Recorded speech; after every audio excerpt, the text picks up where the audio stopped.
Bom dia, pessoal. Mais um sábado, nosso segundo sábado aí de encontro, né? Vamos retomar aí o que nós estávamos conversando, batendo papo sobre os instrumentos de avaliação em loco, né? Os instrumentos que são a ferramenta que os avaliadores utilizam para avaliar os nossos cursos.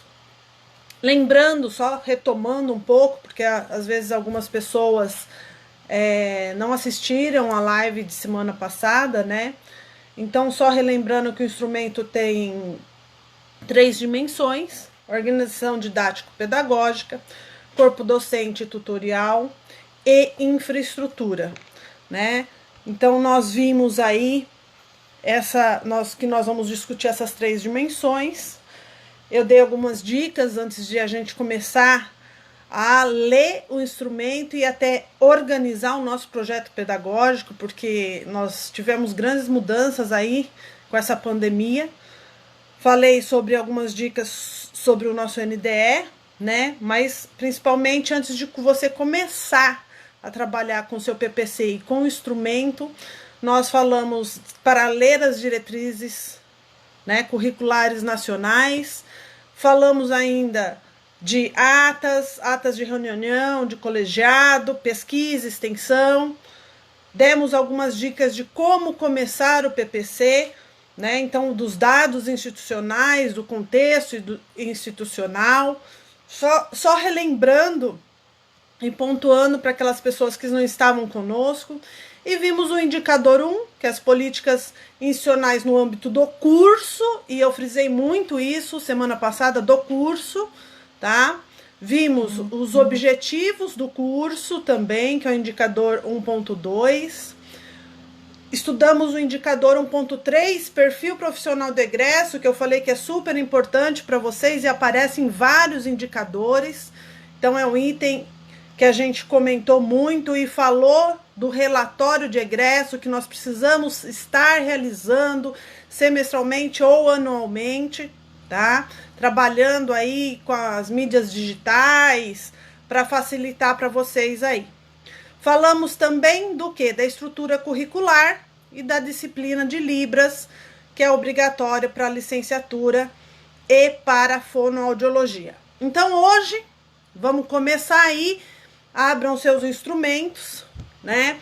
Instrumento de reconhecimento e renovação de curso. Então, abram seus instrumentos aí no indicador 1.5, que nós vamos falar do que, gente? Conteúdos curriculares. Então, nós falamos lá da estrutura curricular e agora nós vamos falar do conteúdo curricular.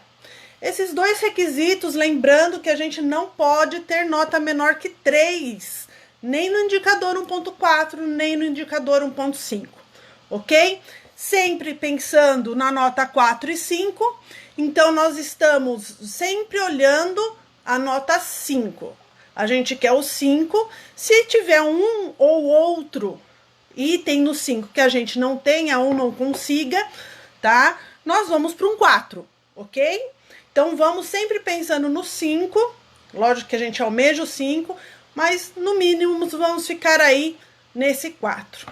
Então vamos então aqui, deixa eu ler para vocês a nota 5 e a gente vai destrinchar esse indicador. Eu quero ver se hoje a gente consegue chegar até o indicador 24, que a gente terminaria essa parte de organização didática e pedagógica. Vamos lá. Os conteúdos curriculares constantes no PPC promovem o efetivo desenvolvimento do perfil profissional do egresso. Lembra que eu falei que aparece em vários lugares? Então, nós temos, quando a gente pensa em estrutura curricular, a gente pensa em conteúdo curricular, a gente associa ao quê? Perfil profissional do egresso. Considerando a atualização da área, adequação da carga horária em hora relógio, e nós já falamos disso também, e eu já dei até a formulazinha para vocês converterem hora aula em hora relógio, ok? A adequação da bibliografia, e isso é super importante, mas nós vamos estar falando na adequação da bibliografia lá no eixo 3, ok? a acessibilidade metodológica, que nós também já comentamos semana passada, né? A abordagem de conteúdos pertinentes, e aí é importantíssimo agora, gente. A políticas de educação ambiental, de educação em direitos humanos e de educação das relações étnico-raciais e o ensino da história e cultura afro-brasileira, africana e indígena. Diferenciam um curso dentro da área profissional e induzem o contato com recente e inovador. Gente, vendo que a gente sempre está falando em inovação, ok? Mas a gente precisa tomar cuidado com algumas coisas aqui. Vamos lá. Quando a gente fala em conteúdos pertinentes a políticas de educação ambiental, direitos humanos e relações étnico-raciais, nós temos que ler as diretrizes referentes a cada um deles. Se vocês não têm aí, eu vou falar para vocês. A DCN de Direitos Humanos, é a resolução número 1 de 30 de maio de 2012. Se você jogar no Google, você vai achar. A de educação ambiental é a resolução número 2 de 15 de junho de 2012. E as diretrizes com relação a étnico-racial é a resolução 1 de 17 de junho de 2004. Então tá aí para vocês.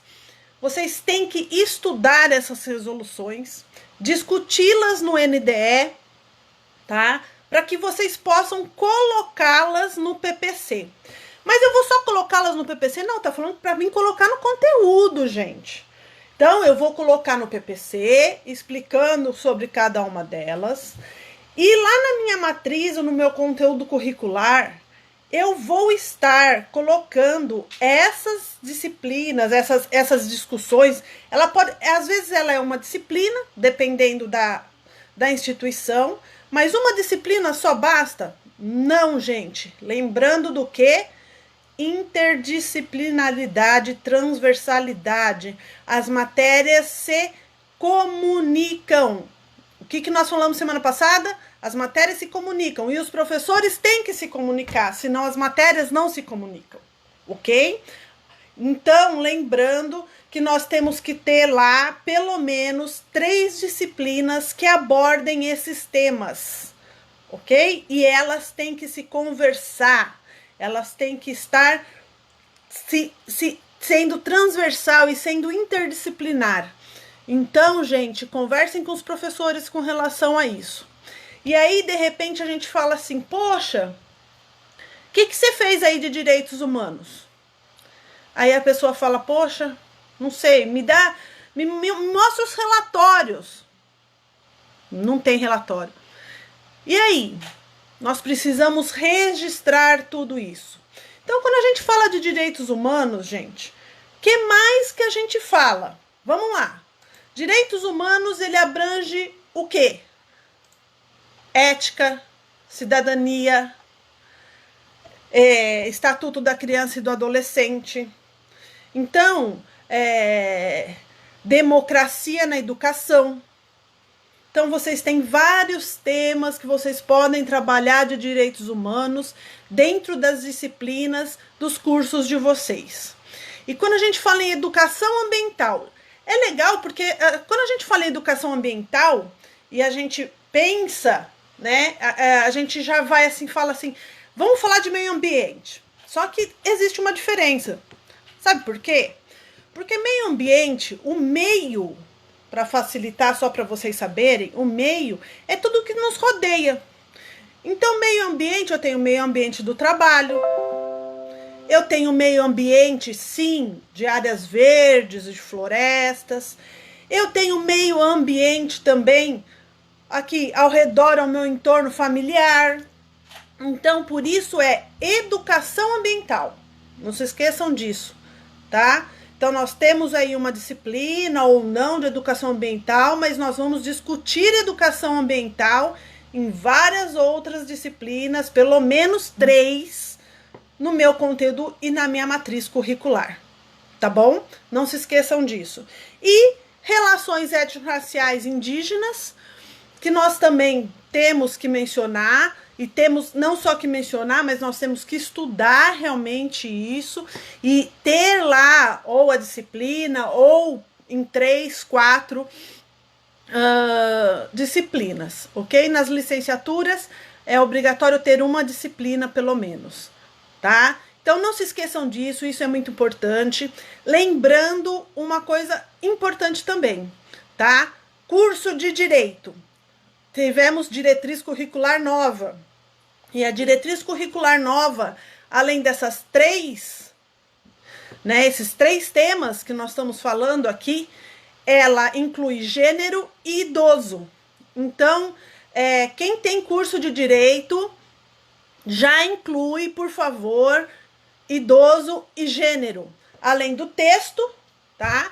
No PPC, você vai, no texto, informar qual a diretriz, quais são as legislações, falar um pouquinho, por exemplo, sobre direitos humanos, e vai colocar quais são as disciplinas que são trabalhadas na sua matriz e no seu conteúdo curricular, tá? E mostrar que elas são transversais e interdisciplinares para que o avaliador possa realmente analisar. E outra coisa importante que a gente não presta atenção e o avaliador também nos cobra: plano de ensino.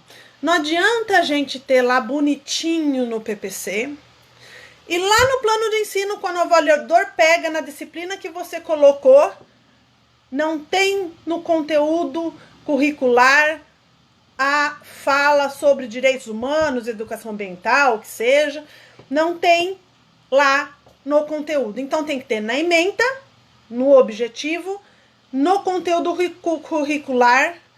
Nas bibliografias você tem que ter pelo menos, se não é uma disciplina específica, você tem que ter pelo menos um livro na complementar falando disso, ok? Mas bibliografia nós vamos falar depois, né?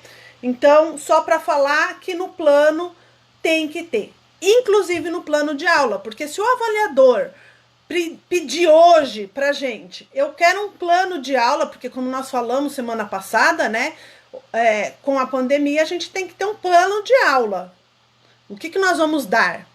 Então, lá no plano de aula, nós também temos que ter falando que foi ministrado e o que foi ministrado sobre esses temas, ok? Então, podemos passar para o próximo item, lembrando somente, gente, colocar no PPC, porém, fazer relatório do que vocês fazem, fotos, assinatura do coordenador e do diretor sobre esses temas. Eu gosto muito, e aí vai de cada um de vocês e cada coordenador de curso também, de montar uma pasta só com esses temas, porque aí o avaliador já vai naquela pasta, ele já sabe que nós estamos trabalhando e naquela pasta ele vai achar tudo o que ele precisa sobre esses temas. Mas cada um faz da sua forma, ok? É só uma dica. Então vamos lá. 1.6, então nós vamos falar aí de metodologia, tá? E aí nós temos que pensar que nós tínhamos uma metodologia antes da pandemia e nós temos uma metodologia depois da pandemia. Então isso tem que estar, não esqueça, no seu PPC, né? Porque as avaliações virão e eles vão querer ver o que nós fizemos, o que nós desenvolvemos durante essa pandemia, que é tudo novo para nós e que nós estamos nos reinventando todos os dias. Então, na nota 5 está escrito lá assim: a metodologia constante do PPC e de acordo com as DCNs, quando houver, atende o desenvolvimento de conteúdos, então conteúdos, as estratégias de aprendizagem, ao contínuo acompanhamento das atividades, a acessibilidade metodológica e a autonomia do discente. Coaduna-se com práticas pedagógicas que estimulam a ação discente em uma relação teórica-prática e é claramente inovadora, embasada em recursos que proporcionam aprendizagens diferenciadas dentro da área. Essa é para nota 5, gente. E aí, o que a gente fazia antes? Então, vamos relembrar, né? A gente fazia estudos de caso, nós aplicávamos, né, conceitos na prática. Então, a gente colocava o professor que tem mais bagagem naquela disciplina sobre aquela disciplina. Então, a aderência, né, do professor à disciplina. Para quê? Para que ele pudesse passar as experiências práticas na vida real para os nossos alunos, né? Então, o conhecimento prévio da sala de aula, entre teoria e prática. Então, isso é tudo que nós fazíamos. E que agora nós temos uma outra metodologia. Como que é feito pelos meios digitais? Como que nós estamos desenvolvendo essa metodologia? E aí, novamente, falo para vocês. 5 cabeças pensam melhor que uma. Discutam isso no NDE. O que nós estamos agora utilizando de metodologia? E aí, eu vou pegar esse item 5, que nós lemos, e vocês vão pegar o instrumento, sempre trabalhando com o instrumento do lado, tá? E vão vendo se está adequado a esse indicador. Bom, vamos falar um pouquinho de estágio. Tá todo mundo falando de estágio, né? Então, nós temos, normalmente, antes da pandemia, os estágios todos realizados, com convênios, né? Tudo certinho, maravilhoso. E aí, de repente, nós temos a pandemia. E o que acontece? Aí a gente vai lá e tem a portaria 343, de 17 de março de 2020, que vocês receberam pelo sistema EMEC, tá? O PI, ou quem é o PI da unidade, geralmente diretor, ou tem um PI específico, né? Recebe lá, né, que a SERES encaminha um comunicado falando o quê? Vedando a substituição de atividades práticas, atividades profissionais, de estágio, laboratório, por aulas que utilizem meios e tecnologias de informação. Poxa, meu estágio está suspenso. Ok, isso mesmo, seu estágio está suspenso.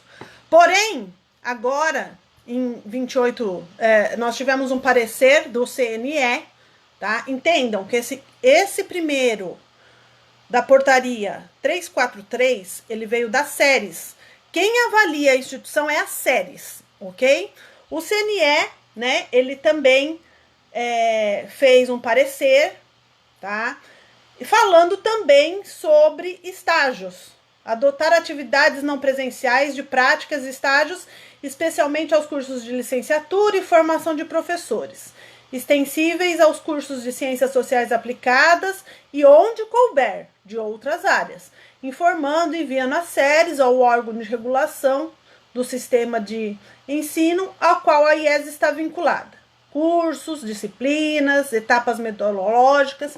E aí, Flávia, o que eu faço? Primeiro você segue a sua IES e o seu acadêmico, tá? As ordens que o seu acadêmico instruir, ordens, né? Vamos dizer assim, instruções que o seu acadêmico passar, é por onde você vai seguir. Mas pensando, nós temos aqui SERES e CNE. Quem nos avalia? A SERES. Então, por enquanto, nesse momento, o ideal é que a gente siga a SERES, que fala sobre a suspensão. Ai, mas quando que eu vou voltar com esses estágios? Como que vai ser? Gente, como vai ser, a gente não sabe. Se a gente voltar no segundo semestre, você retoma esses estágios no segundo semestre. Nós vamos ter que verificar essas aulas laborais.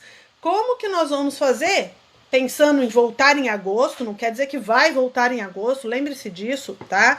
Mas você vai estar fazendo lá e colocando isso em ata de NDE, ata de colegiado, aprovando no Consul. Não se esqueçam sempre, gente, tudo tem que ser registrado. Ai, vai me dar um trabalhão. Vai, mas você vai ter tudo em ordem e quando o MEC chegar aí, você vai mostrar para eles e para os avaliadores que você cumpriu e que você fez direitinho, ok? Mas sigam as instruções da gestão acadêmica de vocês, das faculdades de vocês, ok?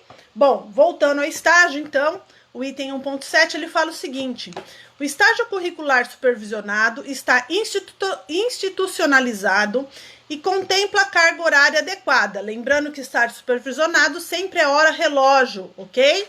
Orientação cuja relação orientador-aluno seja compatível com as atividades, tá? Então, eu tenho que ter um orientador e tenho que ter os alunos, mas de forma compatível. Eu posso ter um orientador de estágio para 30?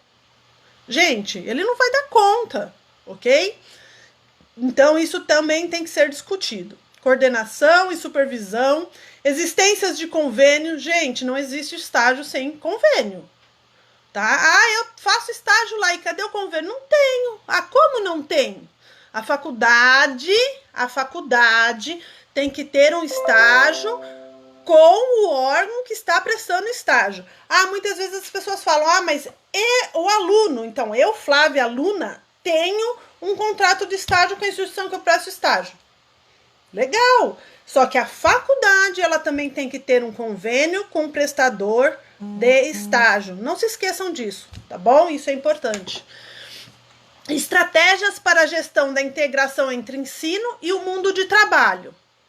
Considerando as competências previstas no perfil do egresso e novamente tocando no assunto perfil do egresso e a interlocução institucionalizada da IES com os ambientes de estágio, gerando insumos para a atualização da prática de estágios, ok?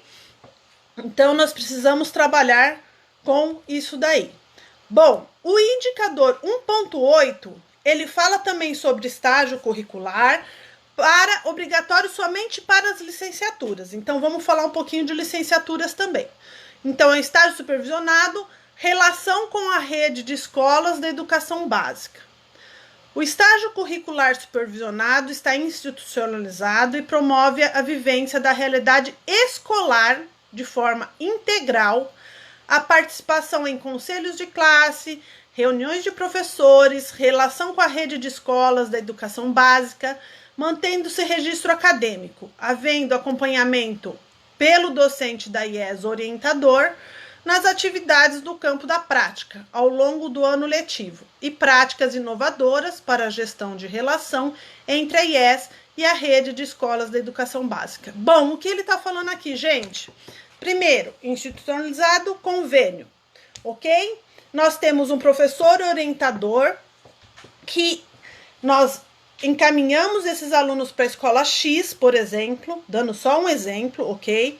E esse professor orientador, ou os professores orientadores, dependendo até do número de alunos, a gente não pode esquecer disso, tá?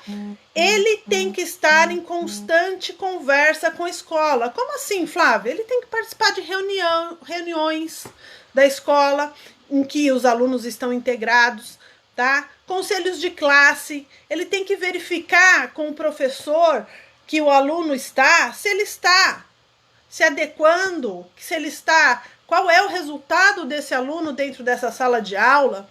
Então, ele tem que ter esse controle e esse relatório, tá? Então, isso é muito importante, porque se não houver esse contato orientador-escola, os avaliadores querem confirmar isso. E como eles confirmam? Através de relatórios do orientador com a escola, tá bom? Então, não se esqueçam disso. Eu sei, ai, Flávio, isso é muito difícil, é muito complicado, mas a gente tem que ter esse professor orientador indo à escola e verificando como está sendo o estágio desse aluno, se integrando com os diretores da escola, com os coordenadores e com os professores, tá bom? Então, vamos lá. Próximo, 1.9, também estágio supervisionado, obrigatório para licenciatura, novamente, tá? Relação da teoria com a prática. Vamos ler o item 5, do instrumento. O estágio curricular supervisionado promove a relação teoria e prática e contempla a articulação entre o currículo do curso, veja bem, currículo do curso e aspectos práticos da educação básica.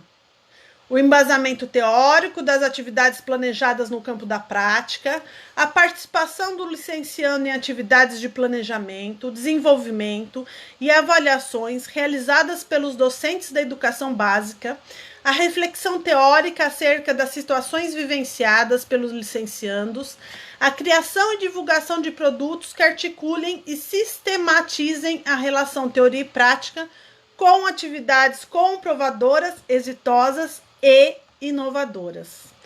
Então, nós temos o quê? Os nossos cadernos de estágio, tá? Então, nós montamos aí os cadernos de estágios, nós não, né? Na realidade, os alunos, eles fazem os estágios nos semestres e montam esses cadernos de estágio. E nesses cadernos de estágio, gente, nós temos que conseguir verificar, tá bom? A teoria e a prática que ele viu lá no estágio, tá? O embasamento teórico e a atividade que ele praticou lá, a prática, então, né, o que ele conseguiu desenvolver naquele estágio, tá? E precisamos ter o que, gente? Práticas exitosas e inovadoras. Agora, essas práticas exitosas e inovadoras está sendo um pouquinho mais fácil da gente conseguir visualizar, porque nós estamos usando muito meio digital, porque nós não estamos tendo esse contato presencial, os alunos estão fazendo aulas por meios digitais, né? Então a gente está conseguindo, a gente está estudando, né, essas práticas exitosas e inovadoras realmente na prática. Então é importante isso. O item 1.10, atividades complementares, gente. Atividades complementares estão institucionalizadas. Quando a gente fala estão institucionalizadas, tanto para estágio, atividade complementar, TCC, que nós temos o regulamento dessas atividades, desses estágios, desse TCC, já aprovada em NDE, em colegiado e em Consul, não se esqueçam disso, e o regulamento assinadinho pelo diretor, ok? Então, quando a gente fala institucionalizada, precisa ter isso daí, porque não adianta você chegar para o avaliador, não, eu tenho estágio, me dá o regulamento, eu não tenho. Como funciona o seu estágio se você não tem? Funciona do jeito que eu quero? Não. Então, ela tem que estar institucionalizada através de regulamentos. Então, vamos lá. Atividades complementares estão institucionalizadas e consideram a carga horária, a diversidade de atividades e formas de aproveitamento, a aderência de formação geral e específica do discente, constante no nosso PPC, e a existência de mecanismos comprovadamente exitosos e inovadores na sua regulação, gestão e aproveitamento. Aí o aluno vai lá, são 200 horas de atividade, ele vai lá e assiste um curso de 200 horas e está acabado? Não, tá? No seu regulamento de atividades complementares, você vai ter que ter uma tabela, vai ter que ter um descritivo de quanto vale. Você assistiu um filme, vale 5 horas. Você foi numa palestra, a palestra vale até 40 horas. Você vai estipular, você coordenador NDE, vai estipular quanto vale cada atividade complementar daquele aluno. E ele vai ter que apresentar, além de uma planilha, vocês têm que entregar para eles, né, uma planilha para que eles preencham juntamente com as cópias dos certificados, de comprovações que realmente eles cumpriram aquelas atividades, ok? Então, atividades complementares. Vamos para a próxima, que é TCC 1.11, trabalho de conclusão de curso. Nós sabemos aí que ele é obrigatório em algumas diretrizes curriculares, mas ele já é facultativo em outros cursos, ok? Então, vamos falar um pouquinho sobre o TCC. O trabalho de conclusão de curso está institucionalizado, tem o regulamento, e considera carga horária, formas de apresentação, orientação, coordenação, divulgação de manuais atualizados de apoio à produção do trabalho e disponibilização do TCC em repositórios institucionais próprios, acessíveis pela internet. Olha, gente, então vamos lá. Eu sou obrigada a ter TCC. Vamos falar do curso de Direito. vamos lá. Como eu falei para vocês, eu sou formada em Direito, então o Direito é mais fácil para mim do que eu falar de enfermagem ou falar de odonto, né? Então, vamos falar de Direito. Então, eu tenho lá o meu regulamento, onde ele mostra como vai ser a apresentação. Ah, vai ser por banca, é o orientador, mais 2 convidados, né? Professor da casa. Você vai ter que instituir como você vai querer que seja essa banca, esses professores, né? Como vai ser a orientação desse TCC. A gente pode ter também outros manuais, que são manuais voltados, lógico, para a ABNT, as normas técnicas também, né? E manuais também explicando como que é para ser montado o nosso TCC, ok?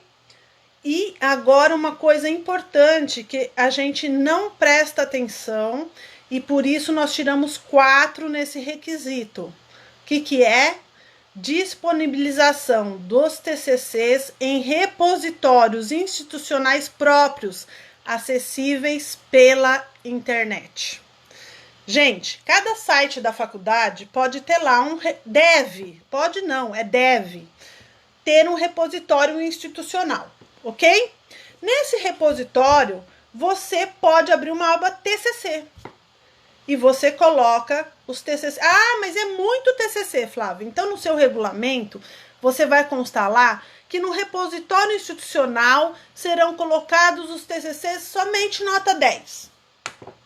Você está restringindo, porém você tem TCC no seu repositório. Ele pode ser acessado pela internet, tá? Lembrando sempre que o aluno que acessar pela internet não pode esquecer de citar o autor. Nós temos que lembrar isso aos alunos, gente. Às vezes a gente recebe o projeto do TCC e a gente já pega plágio no projeto.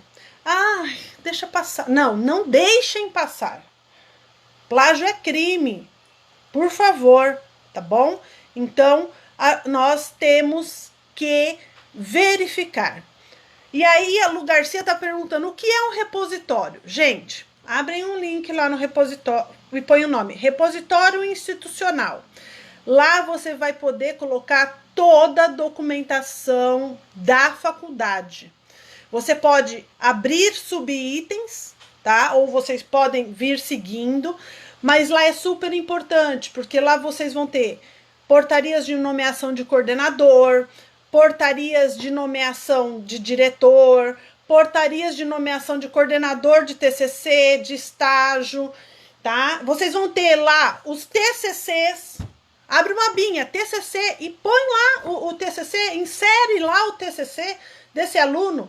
Se for muito, põe no regulamento, ó, só a nota 10 vai para o repositório. Então, nós temos esse repositório, tá? Nós vamos ter o PPC de cada curso lá, né? Então é super importante. Os manuais de estágio estarão nesse repositório, tá? Tudo dentro do site da instituição. O avaliador, antes dele ir, ele já está olhando o seu site, gente. Ele está olhando o seu site. Então, coloquem tudo lá, porque ele vai ver que é uma organização, é uma instituição organizada, que está tudo certinho no repositório institucional, ok? Vamos para então o indicador 1.12, apoio ao discente. Adoro esse item também, tá? Então, lá no apoio ao discente, gente, nós temos assim, no item 5. O apoio ao discente contempla ações de acolhimento e permanência. Bom, eu vou ler tudo, depois a gente fala. Ações de acolhimento e permanência, acessibilidade metodológica e instrumental, monitoria, nivelamento, intermediação e acompanhamento de estágios não obrigatórios remunerados, apoio psicopedagógico, participação em centros acadêmicos ou intercâmbios nacionais e internacionais e promove outras ações comprovadamente exitosas e inovadoras. Bom, a SUIES, como que ela recebe esses alunos? Quando a gente volta do semestre, nós estamos lá em dezembro, janeiro, voltamos em fevereiro. Como sua IES recebe, acolhe esse aluno? Aula inaugural, tem teve uma vez que eu fiz na faculdade que eu era diretora, a banda da Polícia Militar tocando, e aí o pessoal todo se interagindo, foi muito legal também. Já teve faculdade que eu já vi que o pessoal fez um café, mas aí também não pode ter muito aluno, porque senão como que a gente faz? Né? Então, e como que a gente, além de acolher, a gente faz com que o aluno permaneça na nossa instituição? Gente, registro e relatório, porque não adianta fazer e não registrar. Já falei isso e vivo falando isso várias vezes durante a live, hein? E aí, nós também temos o quê? O atendimento individualizado. Coordenador aluno, diretor aluno, muito diretor atende aluno, gente. Ok? Então, temos aí núcleo de apoio psicopedagógico, que vai atender o aluno naquele momento em que ele está estressado, porque ele vai ter prova, ele está angustiado, ele tem algum problema de aprendizagem, e não podemos esquecer também do transtorno autista, que tem que estar contemplado no regulamento desse núcleo de apoio psicopedagógico. Quem não tem ali é a Lei 12.764, de 24 de dezembro de 2012. Nivelamentos, monitorias, lembrando que tudo isso tem que ter regulamento, ok, gente? Nivelamento, monitoria, edital, né? Às vezes a faculdade tem tem programas de bolsas de estudo, ok? Pegar também, gente, já verificar esses alunos, porque tem aluno que no segundo semestre vai fazer estágio, e esse estágio não é obrigatório, só que ele vai fazer porque ele quer, né? Ele quer aprender. E aí ele recebe, inclusive, para fazer esse estágio. Então tá aqui, ó, estágios não obrigatórios remunerados. Conta ponto lá pro MEC. Entendeu? Então, gente, a gente precisa, tá? Fazer essa... É só ler. É realmente só ler, tá bom? Então, relatório, foto, assinatura do coordenador, do professor que fez, do diretor, tudo registradinho. Bom, indicador 1.3, gestão do curso e processos de avaliação interna e externa. Esse daqui, gente, a gente teria que ter uma live só sobre ele. Por quê? O que é isso? Gestão do curso. Gente, outra coisa importante, gestão do curso.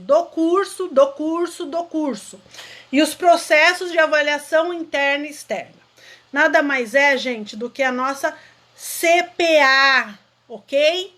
CPA, Comissão Própria de Avaliação. Então, o item 5 fala o seguinte: a gestão do curso é realizada considerando a autoavaliação institucional e o resultado das avaliações externas. Avaliações externas quais são, gente?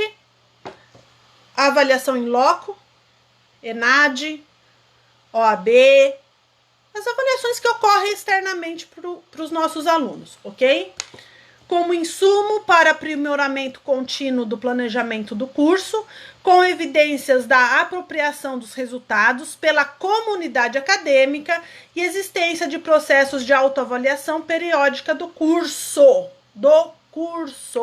A existência de processos de avaliação periódica do curso, ok?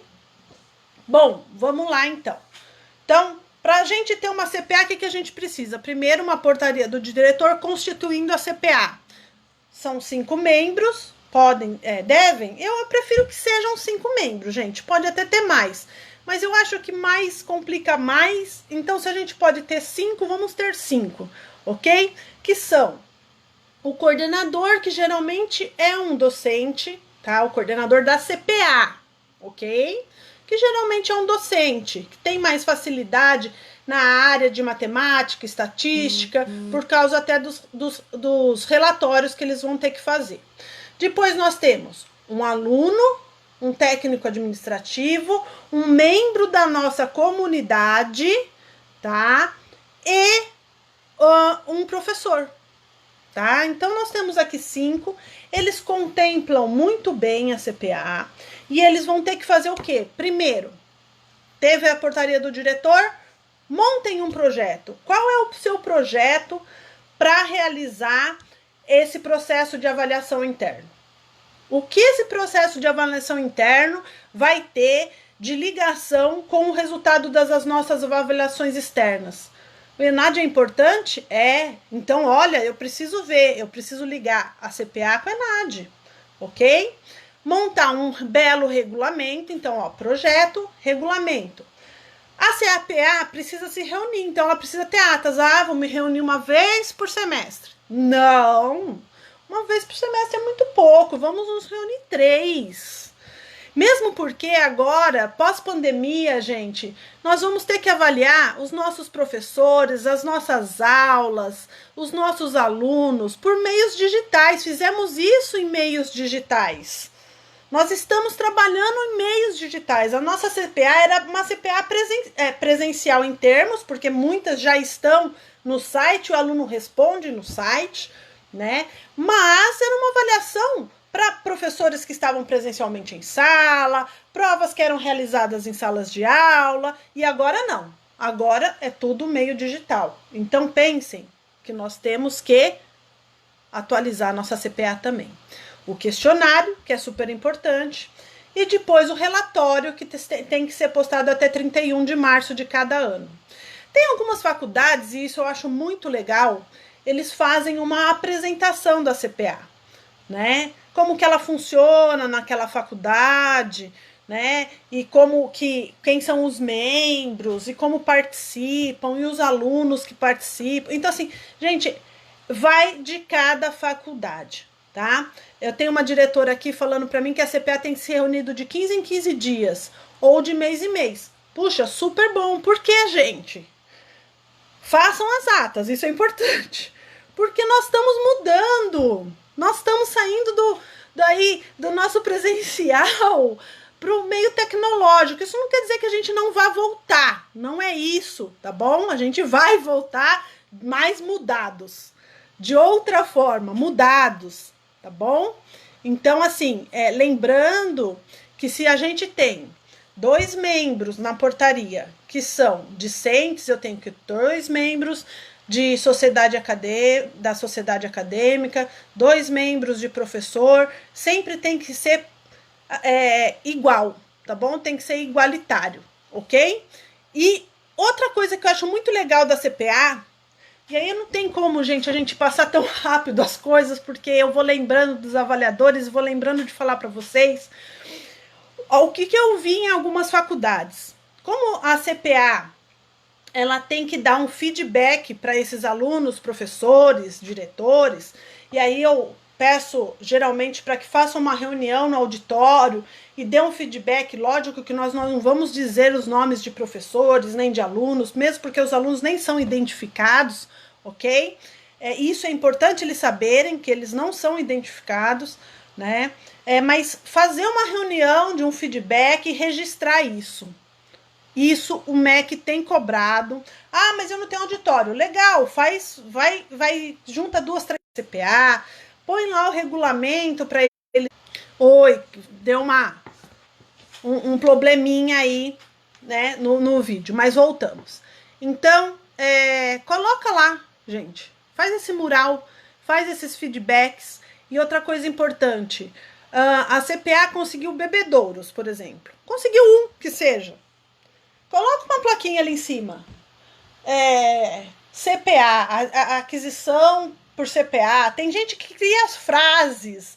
Assim, agora eu não vou lembrar, mas frases para colocar que foi a CPA que conseguiu. É super bacana, é super legal, tá? E vai dar certo, vocês vão ver que legal que vai ser. Tá bom? Vamos pro próximo, então. Atividades de tutoria. Então, para o caso de modalidade 100% ou 20%, como nós estamos falando aqui, tá? Não esqueçam, gente. Ah, mas nós estamos tudo em EAD agora. Não, a gente não está todo mundo em EAD, não. O que era aula presencial, nós estamos trabalhando por mídias digitais, tecnológicas e digitais. E os 20% na plataforma AVA, que é a plataforma do EAD, ok? Então, vamos falar um pouquinho dessas atividades de tutoria para aqueles cursos que têm 20%, contemplam os 20% ou já podem contemplar até 40%, tá? As atividades de tutoria atendem às demandas didático-pedagógicas da estrutura curricular, compreendendo a mediação pedagógica junto aos discentes, inclusive em momentos presenciais, o domínio do conteúdo, de recursos e dos materiais didáticos, e o acompanhamento do discente no processo formativo. E são avaliadas periodicamente por estudantes e equipe pedagógica do curso, embasando ações corretivas e de aperfeiçoamento para o planejamento de atividades futuras. Bom, antes de tudo, como nós estávamos falando de CPA, a CPA também tem que incluir os 20% e os 40%, tá? Então, nós temos que pensar aí no questionário como incluir isso. E quando a gente fala da CPA, a CPA geralmente é institucional, ok? Porém, deve existir por curso também, gente. Não é só avaliar às vezes está em lá, né? Todo institucional e de repente vem professores, curso de administração, direito, enfermagem, e a gente avalia os professores. Não é só isso que tem que ser avaliado, tá? Do curso. Tem muito mais coisa do curso que tem que ser avaliada. PPC, aulas, os professores, 20%, como está sendo. Então, isso é importante a gente tá colocando também na CPA, ok? Então, vamos lá. O que é importante aqui nessa tutoria, tá bom? O tutor, ele é aquela pessoa... Gente, vocês estão me vendo aí? Porque aqui para mim ficou... Tá escuro, não sei se vocês estão me vendo. Não. Para mim tá escuro aqui. Tá bom? Me dá um feedback aqui, alguém. Pessoal.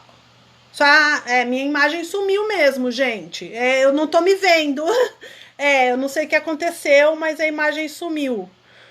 Né? Vamos ver se ela volta aqui. Mas vamos continuar sem imagem por enquanto? Porque senão a gente não vai acabar isso daqui, tá bom? Depois eu vejo o que aconteceu aqui pra gente poder voltar aqui com a imagem.